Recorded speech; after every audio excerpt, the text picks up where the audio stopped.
Hi, welcome to AP TV news. వార్తలు చదువుతున్నది P Rajeshwar. Kondapi నియోజకవర్గం కొన్నలూరు మండల కేంద్రంలోని జిల్లా పరిషత్ ఉన్నత పాఠశాలలో ముస్తాబు కార్యక్రమాన్ని ప్రారంభించిన రాష్ట్ర సాంఘిక సంక్షేమ శాఖ మంత్రి డోలా శ్రీ బాల వీరాంజనేయ స్వామి, జిల్లా కలెక్టర్ శ్రీ పి రాజాబాబు. ఈ సందర్భంగా విద్యార్థులకు ముస్తాబు కార్యక్రమం ముఖ్య ఉద్దేశంను వివరించిన మంత్రి, జిల్లా కలెక్టర్. ఈ కార్యక్రమంలో కనిగిరి ఆర్డీఓ కేశవర్ధన్ రెడ్డి, విద్యా శాఖాధికారి శ్రీమతి రేణుక, జిల్లా వైద్య ఆరోగ్య శాఖాధికారి డా Venkateswararao, Zilla Parishad CEO Chiranjeevi, DPO Sri Venkateswararao, DD social welfare Lakshma Naik, irrigation శాఖ ఎసి శ్రీమతి వరలక్ష్మి, వివిధ శాఖల అధికారులు, సిబ్బంది, ప్రజలు పెద్ద ఎత్తున పాల్గొన్నారు.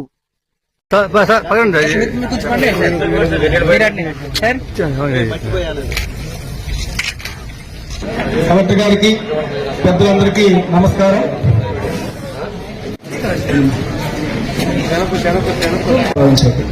ఈనాటి ఈ కార్యక్రమం జరుగుతుంది. దీని యొక్క ముఖ్య ఉద్దేశం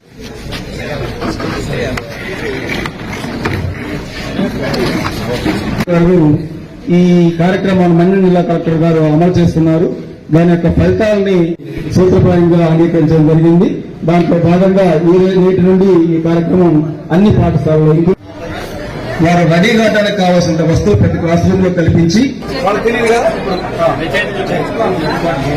ఒకసారి గమనించుకోండి. వెళ్ళినప్పుడు ఎలా చూపించారు ఆల్రెడీ బయట చేతులు చూడాలి. చేతులు చూపించమ్మా. ఆర్డర్ ఏం చెప్పారు తల్లి? రెండో తిప్ప మైండ్ కూడా తిప్ప ఒకసారి.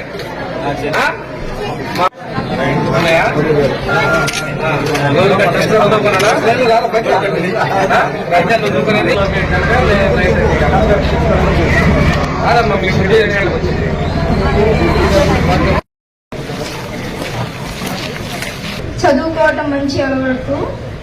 నువ్వు లేస్తున్నావా లేదా? పైకి లేస్తాను సార్. పైకి లేస్తావు. నువ్వు లేచే పని చేసి 5 గంటల లేస్తావా?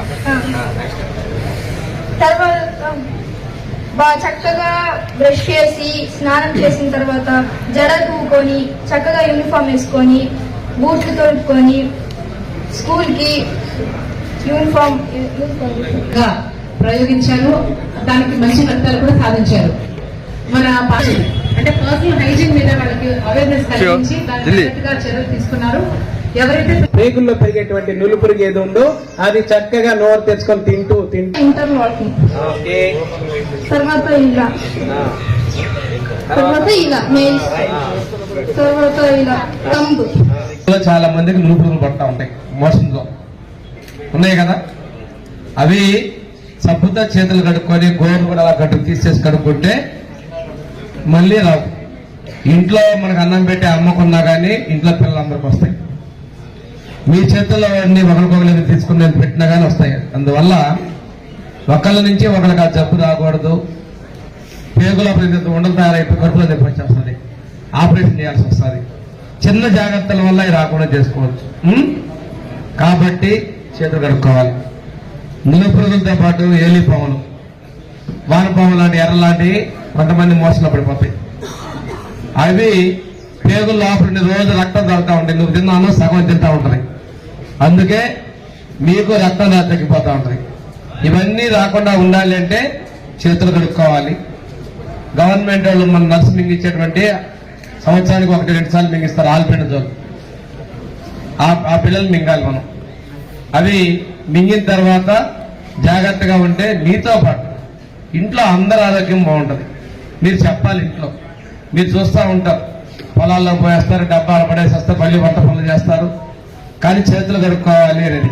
రెండోది, మనకు తెలియకుండా పొలం పోతుంది. అందరూ మన ఇంట్లో అమ్మవాళ్ళు కూడా నాన్నోళ్ళు వెళ్తారు, చెప్పులు లేకుండా పొలంలో పని చేయాలి. కానీ ఆ పొలాలు ఎంతముందో కూర్చొని ఉంటే వాటిలో కనుక పురుగులు ఉంటే మనకు తెలియకుండానే కాళ్ళల్లో రంధ్రం చేసుకుని కూడా మనకు తెలియదు, కడుపులో చేస్తాయి పురుగులు.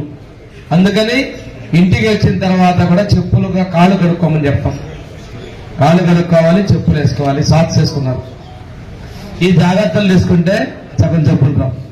ముఖ్యమంత్రి గారి వల్ల అనకాపల్లి జిల్లాలో సాంఘిక సంక్షేమ గురుకుల పాఠశాలలో ఈ కార్యక్రమాన్ని చేస్తున్నారు. ఆ గురుకుల పాఠశాల పిల్లలతో మొదలు పెట్టిస్తున్నారు. మనకి ఇప్పుడు అంతకన్నా మీరు చెప్పినప్పుడు సిస్టమ్ చూపించడం కలిగినట్టయితే మీలో చాలా మందికి ఇంట్లో సబ్బు అయిపోయిందని చెప్పి మీ అమ్మ మీ నాయనమ్మ అంటారు. అవునా? మీ అమ్మమ్మ నాయనమ్మ సబ్బు అయిపోయిందాకా అయిపోయిందాకా రుద్దుతున్నట్టు మా బస్సయ్య గారు చెప్పాలన్నమాట. సబ్బు అయిపోయిందాకా నీళ్ళు అయిపోయిందాకా రుద్దాం, బిందులు మోసుకొచ్చుకుంటామని చెప్పి అంటారు. అవునా కదా? ఉన్నాయా? మనం క్లీన్ గా ఉన్నామనుకో, ఫర్ ఎగ్జాంపుల్ ఈరోజు మేము చెక్ చేసినప్పుడు ఎవరైనా సరిగ్గా గోల్డ్ సరిగ్గా కట్ చేసుకోలేదంటే వాళ్ళని ఇమీడియట్ గా వెళ్ళి గోల్డ్ కట్ చేసుకోమని చెప్పేసి మనకి ఇక్కడ నెయిల్ కట్టర్స్ ఇస్తాము, చేసుకుంటాము. తర్వాత యూనిఫామ్ బాగలేదని చెప్పేసి మనం ఏం చేస్తామంటే యూనిఫామ్ కి ఇక్కడ ఇవ్వలేము కాబట్టి ఇంటికి పంపించేస్తాం బ్యాగ్ కి. అప్పుడు మీ అమ్మ కానీ మీ నాన్న కానీ అడుగుతారు, ఎందుకు వచ్చేసావు స్కూల్ నుంచి అని చెప్పేసి. నా యూనిఫామ్ సరిగ్గా లేదు, అందుచేత బ్యాగ్ నన్ను పంపించేశారు మా టీచర్స్, నన్ను మంచిగా ఉతికిన యూనిఫామ్ తీసుకురామని చెప్పేసి అన్నారు. అప్పుడు మన అమ్మ నాన్న ఏం చేస్తారు, అప్పుడు ఓహో వీళ్ళు స్కూల్లో మా పిల్లల్ని పంపించినప్పుడు బాగా నీట్గా ఉన్న ఉతికినటువంటి యూనిఫామ్ వేసి పంపించాలి అని అనుకుంటారు. తర్వాత రెండోసారి గోల్డ్ కట్ చేసుకోమన్నా సరిగా కట్ చేసుకోవు, తర్వాత ముఖం కూడా సరిగ్గా కడుక్కోవు. అటువంటిప్పుడు ఒకసారి కడిగేస్తారు, ఇక్కడ మళ్ళీ అలాగే వచ్చి మళ్ళీ ఇంటికి పంపిస్తారు. ఇంటికి వెళ్తే ఎందుకు వచ్చేసావు స్కూల్ నుంచి అని అంటే కనుక నేను ముఖం సరిగ్గా కడుక్కోలేదు అందుకోసం వెనక్కి వచ్చేసానని చెప్తారు. ఒక స్కూల్లో ముఖం కూడా కడిగిస్తున్నారు. ఇంకేం చెప్తున్నారమ్మా ఈ స్కూల్లో అంటే, అమ్మా గోల్డ్ కట్ చేసుకోకపోతే లోపల రానివ్వట్లేదు, తర్వాత ముఖం కడుక్కోకపోతే సరిగ్గా రానివ్వట్లేదు, తర్వాత తల దూకోపోతే రానివ్వట్లేదు, నీట్ గా స్నానం చేయకపోతే రానివ్వట్లేదు. ఇవన్నీ ఎప్పుడైతే మనం ఇంటికాడ చెప్పామో సో ఆటోమేటిక్ గా మా పిల్లలు స్కూల్కి పంపించాలి కాబట్టి అని చెప్పి మీ తల్లిదండ్రులు కూడా ఇంటి దగ్గర ఆ నీట్ గా మెయింటైన్ చేయడం అనేది జరుగుతుంది. దాని ద్వారా ఏంటంటే మీరు నీట్ గా ఉంటారు, అట్ ద సేమ్ టైం ఇంట్లోని కూడా మీ ఫ్యామిలీ కూడా నీట్ గా ఉండడానికి అవకాశం ఉంటుంది.